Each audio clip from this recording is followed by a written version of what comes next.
ជំរាបសួរពុកម៉ែបងប្អូនទាំងអស់គ្នាថ្ងៃនេះខ្ញុំមានបន្លែខ្លះៗបងប្អូនទាំងអស់គ្នាយកមកឆាជាមួយសាច់គោអញ្ចឹងណាបងប្អូន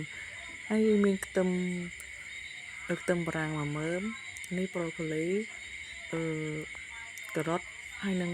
ម្ទេសផ្លោកបងប្អូនទាំងអស់គ្នាហើយនេះគឺជាសាច់គោខ្ញុំទិញពីផ្សារមកគឺសាច់ផ្លូវបងប្អូនទាំងអស់គ្នាយើងធ្វើការចាត់បន្លែចិត្តអីយើងលាងទឹកវាស្អាតមកយើងទុកវាមកកដប់សិនបងប្អូនទាំងអស់គ្នាបន្តមកទៀតយើងធ្វើការហាន់សាច់បងប្អូនចំពោះសាច់ខ្ញុំប្រើតែ2ខាំឯងបងប្អូនទាំងអស់គ្នាហើយយើង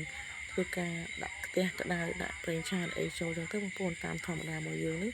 ព្រោះយើងពលីងខ្ទឹមមកឈ្ងុយបងប្អូនទាំងអស់គ្នាពេលដែលយើងពលីងខ្ទឹមគឺយើងប្រើភ្លើងតិចៗបងប្អូនហើយយើងដាក់ស្ករពាងចូលទៅដើម្បីឲ្យវាមានក្លិនឈ្ងុយនិងក្រហមល្អបងប្អូនដើម្បីកុំឲ្យខ្លោចស្ករគឺយើងដាក់ទឹកត្រីចូលបន្តិចបងប្អូនទាំងអស់គ្នាបងប្អូនយើងចាក់ទឹកត្រីចូលហើយយើងដាក់សាច់របស់យើងចូលបងប្អូនទាំងអស់គ្នាដាក់សាច់យើងកូរទៅកូរមកបងប្អូនទាំងអស់គ្នាដើម្បីឲ្យសាច់នោះគឺវាឆ្អិនសព្វគ្នាល្អចឹងណាបងប្អូនតើពេលយើងឆាវាទៅមកមើលវាមកសកំហើយបងប្អូនយើងដាក់គ្រឿងក្រូចចូលបន្ថែមពីនោះទៅមានដូចជារ៉ូឌីប៊ីចេងប្រេងឆាម្រេចបងប្អូនទាំងអស់គ្នាយើងដាក់ចូលតាមចំណង់ចិត្តរបស់យើងតមកទៀតគឺយើងធ្វើការ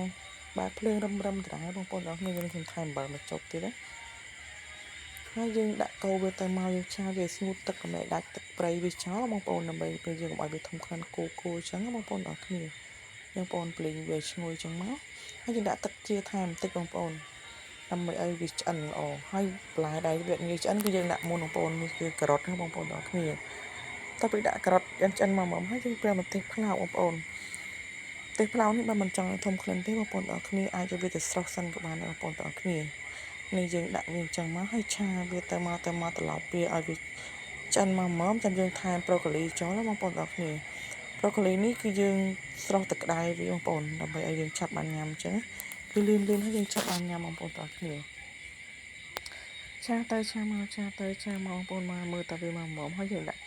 ស្លឹកខ្ទឹមចូលជាការស្រែបងប្អូនទាំងគ្នាញ៉ាំបានហើយបងប្អូនឃើញវីដេអូនេះហើយកុំភ្លេចជួយ share ម្នាក់មួយផងបងប្អូនទាំងគ្នាអរគុណច្រើនជម្រាបលា